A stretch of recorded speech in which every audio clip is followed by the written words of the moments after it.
বাংলাদেশের প্রেক্ষাপটে রাসূল সাল্লাল্লাহু আলাইহি ওয়াসাল্লামকে আমরা কি পদ্ধতিতে মানব? দেখা গেল যে অনেকে মিলাদের মাধ্যমে মানে, অনেকে চল্লিশার মাধ্যমে মানে, অনেকে জশ্নে জুলুসের মাধ্যমে মানে, আবার কেউ আছে জেহাদের ময়দানে যেভাবে মানতে হবে সেভাবে মানে। রাসূল সাল্লাল্লাহু আলাইহি ওয়াসাল্লামের আদর্শ কেন্দ্রিক হতে চায়, এই মানুষগুলো কতটুকু সঠিক বা ব্যাঠিক? রাসূল পাক সাল্লাল্লাহু আলাইহি ওয়াসাল্লামের জীবনী নিয়ে আলোচনা করা, রাসূল পাক সাল্লাল্লাহু আলাইহি ওয়াসাল্লামের আদর্শ আলোচনা করা, সব কিছু কিন্তু একটা আপনাকে নিয়ম নীতির ভিত্তিতে থাকতে হবে।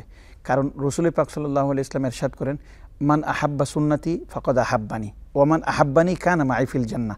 যে ব্যক্তি আমার সুন্নতকে ভালোবাসলো এবং আমার সুন্নত অনুযায়ী আমল করলো, তো সুন্নত বলতে হচ্ছে রসুলের জীবনী আলোচনা করা, এটাও একটা সুন্নাহ।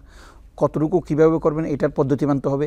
রসুল পাক সাল্লাল্লাহু আলাইহি ওয়াসাল্লামের জন্য আপনি মনে করেন দুরূদ শরীফ পড়তেছেন, সেটাও একটা সুন্নাহ। রসুল পাক সাল্লাল্লাহু আলাইহি ওয়াসাল্লামের পুরো জীবনটাকে আমাদের প্রত্যেকটি ক্ষেত্রে আপনি রসুলের জন্য দরুদ পড়েন, রসুলের জন্য আপনি এতিমখানায় খাওয়া দেন, রসুলের জন্য আপনি যত কিছু করবেন সবগুলির মধ্যে রসুলের কিন্তু একটা সুন্নত আছে। কারণ আল্লাহ পাক রব্বুল ইজ্জত রসুলের মাধ্যমে যেই দিনটি আমাদের কাছে পেশ করেছেন সেটা এমন দিন নয় যে সেখানে আমার মতো লোকের কিছু সংযোজন বিয়োজন করতে হবে। কারণ আল্লাহ পাক রব্বুল ইজ্জত বলেন, আউযু বিল্লাহি মিনাশ শাইতানির রাজিম, আল ইয়াউমা আকমালতু লাকুম দীনাকুম ওয়া আতমামতু আলাইকুম নি'মাতি ওয়া রাদিতু লাকুমুল ইসলাম দীনা।